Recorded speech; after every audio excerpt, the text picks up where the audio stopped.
bunch of dancers here. We've gained a level because we're regenerating and losing corruption by watching an entertainer. That's one of the reasons that we went to that obelisk before we came here, was to gain that tiny little bit of corruption that could be cleansed by watching these guys and gain the experience for it. And welcome back, ladies and gentlemen. Right, we made this little base. Actually made it 3 by 4 foundation blocks in size. We made this little 2 by 1 house, which is our sandstorm shelter. And what I'm going to do is that additional bedroll that I brought with me, I'm going to lay that down here. This will update my spawn point, but it means that if the scorpions get me during the harvesting of the metal and coal, at least I'll respawn close to where we're harvesting it. That's all we need, is just a little house like that to shelter from the sandstorm if it turns up. I've got the forge built here, and the bits that we collected from the Darfari village are in there. Might as well get the smelting going on them. I've put a little campfire down here for cooking on, and I've already cooked those grilled steaks with the last of the wood that we brought with us. And I've sorted my inventory out. I'll just shut that door. There we are. Right, now the reason for the half-height fencing around here,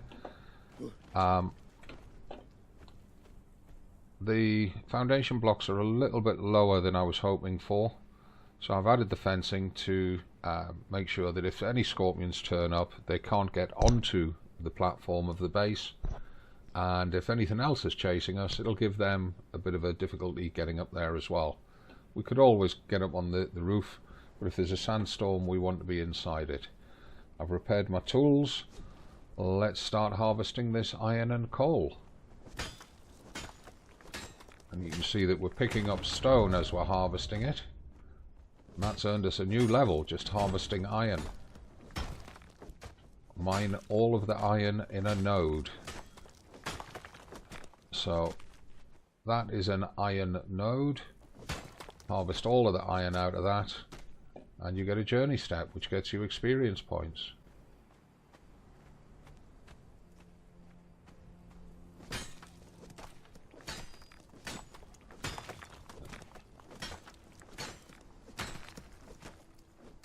Right, now again, I'm going to do a lot of this offline, but here's coal.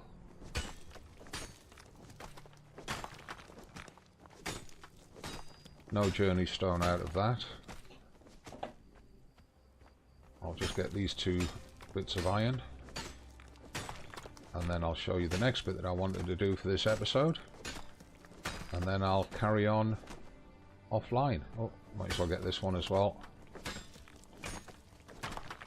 It's getting towards dark. Let's just head back towards the house, because we're going to spend a few days here. Water's going to be an issue. We don't want to run all the way back to the river and have to fight our way through the Darfari village every time. Now, we've only got 17 coal. One of the things I'm going to do before I put the coal in there is, over on my handmade inventory, we've got this torch here, which is made from sticks and from plant fibre. Further down, we've got this one, which is made with 5 sticks and 5 coal. And what in fact I'm going to do is I'm going to craft 3 of those. You'll see them, well, that one's appeared there, but the others should appear here.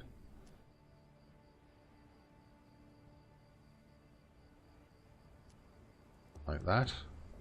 And then if I scroll up, we've got the standing torch here, which requires one of those torches made with coal. And it requires a further 5 sticks, so I'm going to craft 2 of those.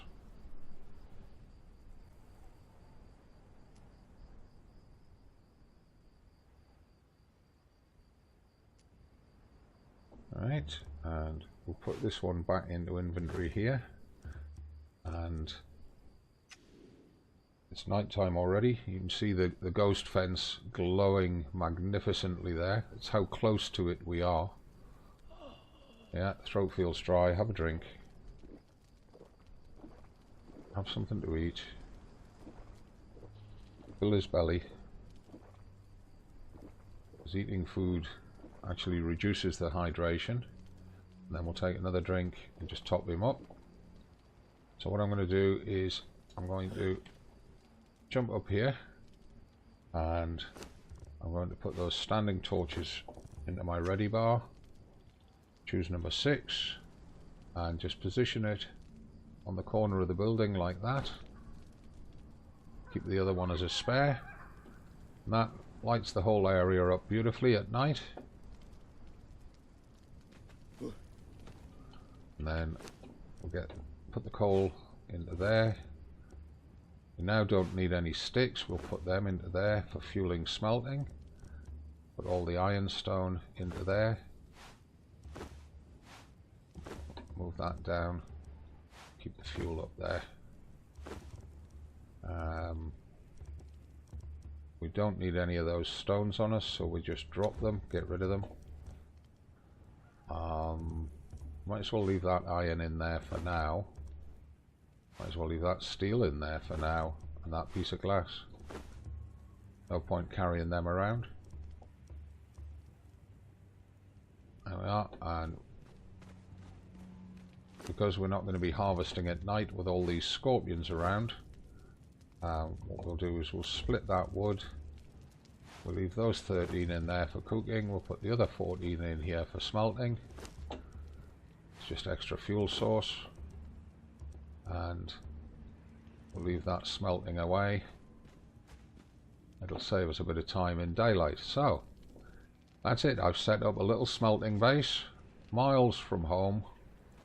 It's reasonably proof against the creatures that are around here.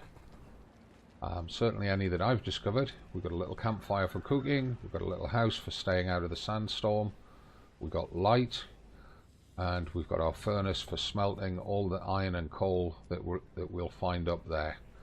So what I'm going to do is I'm just going to continue working along those cliffs offline, get a good full furnace of coal and iron, get that working, and then we'll go off on another adventure further up that away. And we've just done our first mining run along the cliffs there. We've come back and we've got 266 ironstone and 65 coal. The coal that we did have in the furnace has burned all the way through, smelting up that other iron and crystal that we brought back. So let's get... We also found these 5 crystal while we were mining this ironstone. So let's get this underway.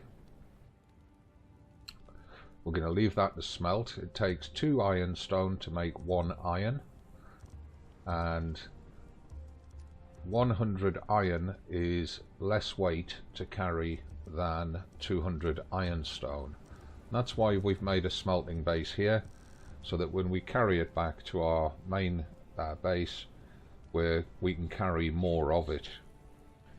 Now we're getting a little thirsty, we're a little hungry, so let's just have a quick bite to eat and a quick drink,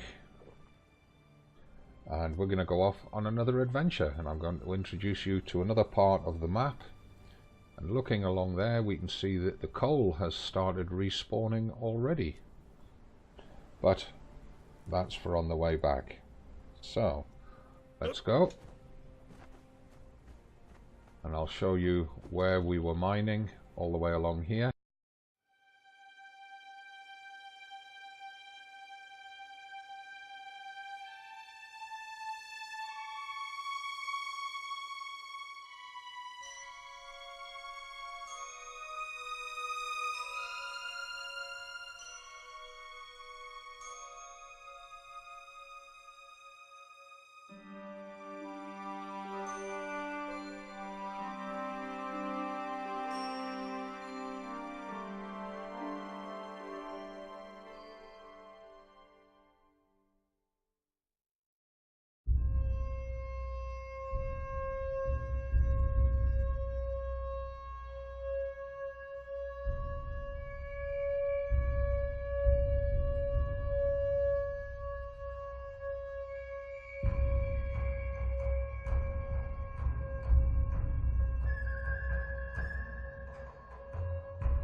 in here inside the city. There's loads of iron, the odd patch of coal as well, and we've discovered Sepermeru, the city of the Relic Hunters. Completed a journey step. This guy's an archer. He's not too fussed about us arriving. And this is the nearest source of water to our little smelting base. So let's just enjoy the swim, fill up on water, have a bite to eat.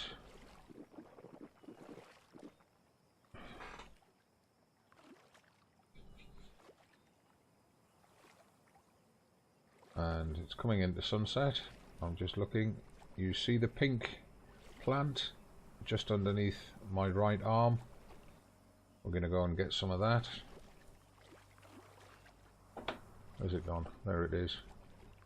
Same as picking plants on land, just get to it and press E. Pick it up.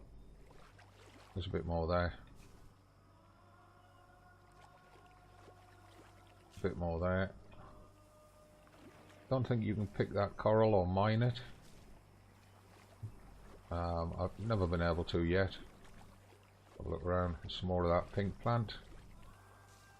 Why do we want that pink plant? Well, ideally, we've discovered South Lake. Ideally, I want seeds from it because we can grow them on land in a growing container when we unlock the ability to build those. But it's not giving us any, unfortunately. It's not a problem. Once we get the alchemist's equipment up and running, we can use it to make orange dye. Hello mate, he's a level 3 fighter. He's quite a high level NPC. So, there's the gate we came through up there. Just have a word with this guy. What'll it be? He's not willing to talk, but he's willing to offer us a glass flask for a silver coin. Which... Come again, if you survive. Which, to be honest, is quite expensive, considering that we can harvest crystal when we're mining iron, or there is another location that we can go to. Now, this building's got its doors open, and there is a quest that we can complete that will give us a key to get into there. There's an armourer, a fighter, and I'll be showing you in an episode soon how we acquire these guys. What can I get you? He's offering iced tea for 5 silver coin. Yeah.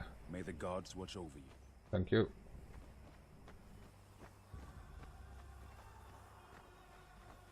Another fighter. That's a cook. That's an alchemist. We can, these tradespeople, we can capture and break to serve our will. Just from that gate we came in, I've just taken a straight path down through the city. We get to this bit. There's another fighter. There is a lot of discovery points in this city. And you're supposed to be able to look in some of these windows and actually discover stuff.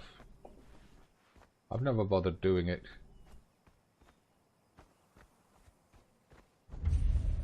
Discovered West Wall. Discovery point. We're getting close to another discovery point.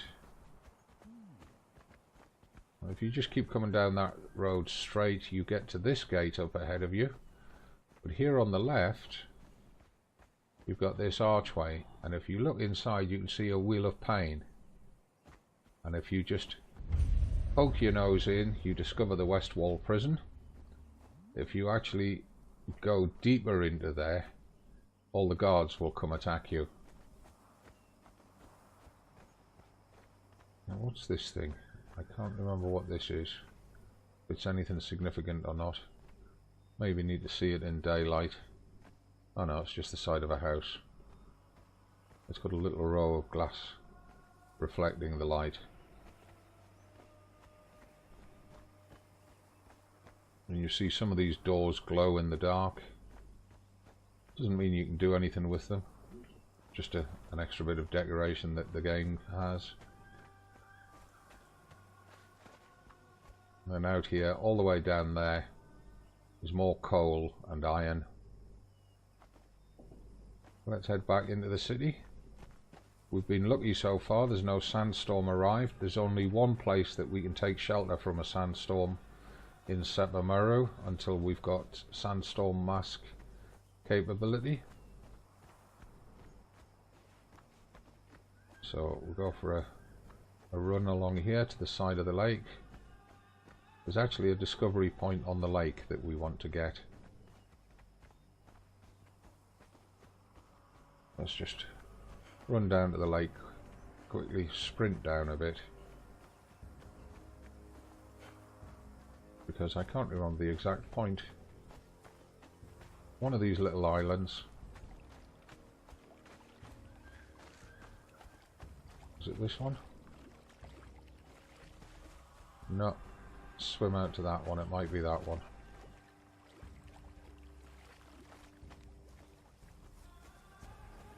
No. Ah, okay.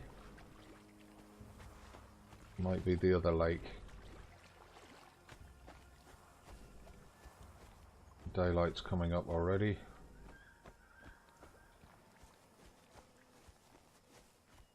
Now there are lots and lots of discovery points in Sepermeru.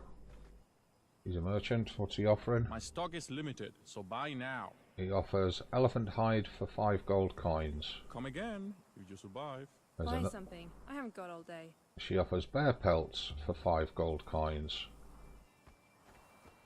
These guys are expensive.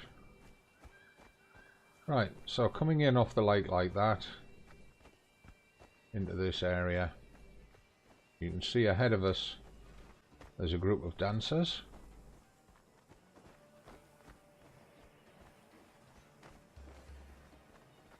And if we go and watch them, nothing happens. Right. What have we got here? There's an archer. There's a tanner, level 2 tanner. It's a fighter. That's a fighter. That's a bearer. She's a performer.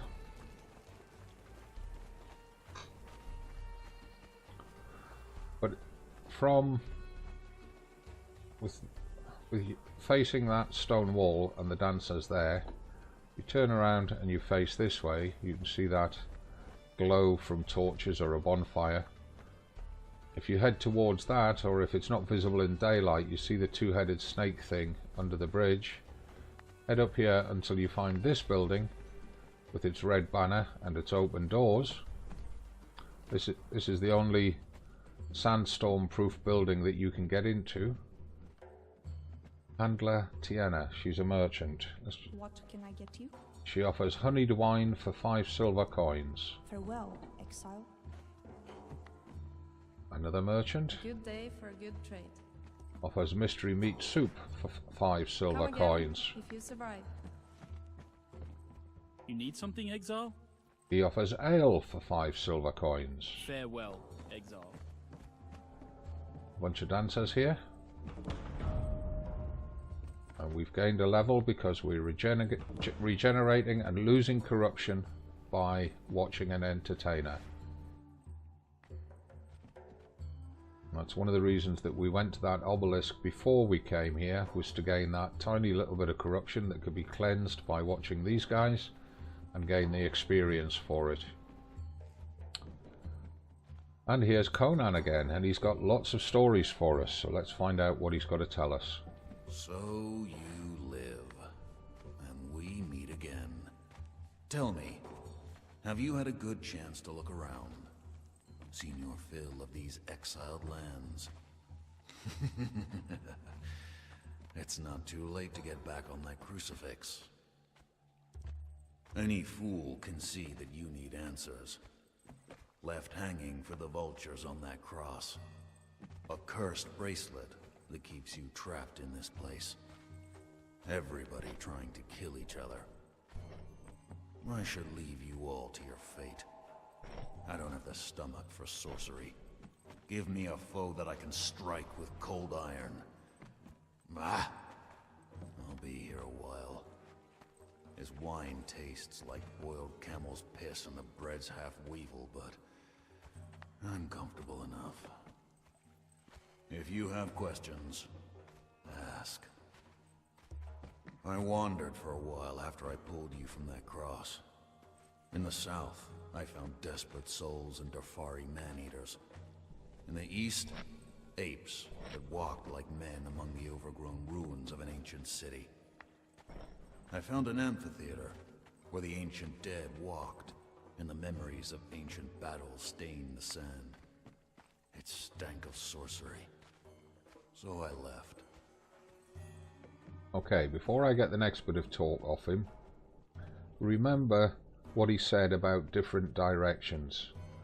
If you're playing the game yourself, it's worth noting them down and keeping a journal, because the guy at the river gave us information about different directions as well, and there's more people throughout the game that do. I have traveled far and seen much. From the glittering ice of Asgard to the jungle expanses of the Black Kingdoms. I have been thief, pirate, and mercenary. But nowhere have I seen gods as I see them in this land. These avatars that stalk and spread destruction in their wake. These are not gods. These are what men want gods to be. Weapons. There is a woman. I freed her from the cross just as I did you. I followed her trail across the exiled lands. I missed her here by a scant few hours. She had left in search of a map room and a way to free herself from the exiled lands. Her trail ended in the map room. She was gone and all of her companions slaughtered. Listen. If you have news of Razma of Shem, let me know. What do I know of sorcerers and their feuds? I do not dabble in the dark arts. But whoever and whatever put you here is a wielder of the dark arts. You are like a wolf in a trap. You struggle to flee, and yet, in the end, it will kill you. Be smarter. Find out what they want, then hold it close. They will come for it. And then your jaws around their throat. Big clue in that one. Just remember this. If you do succeed, if you do manage to find a way to remove your bracelet and leave the exiled lands, you will have to make a choice. Stay and be the hero of your own story, or leave and risk losing it all. The choice will be yours. Choose wisely. And there is also a massive clue in that one, but no spoilers. Any fool can see that you need answers. Left hanging for the vultures on And that cross. now he's gone full circle on what he wants to tell us. That keeps you trapped in this place. Everybody trying to kill each other. Now, I can't remember if we can talk to any of these. I don't have the stomach for sorcery. Give me No. a foe that I can strike with cold iron. Ah!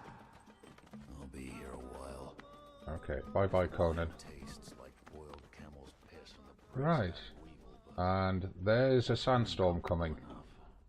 You see the shadows on the ground? have questions. And the sky's darkening. So we're not going out while that's about. Let's just hide in here in full shelter and wait for the sandstorm to pass. We don't have a sandstorm mask yet, so we can't survive outside while the sandstorm's blowing. So what I'm going to do is I'm going to end this episode here with the sandstorm due in any second now. You'll see a warning come up in top left of screen underneath that shelter marker to show that the sandstorm has arrived. Leave your comments and questions down below and check the video description for links to my other channels. Please do give the video here a like and subscribe to my YouTube channel, help me to grow the channel.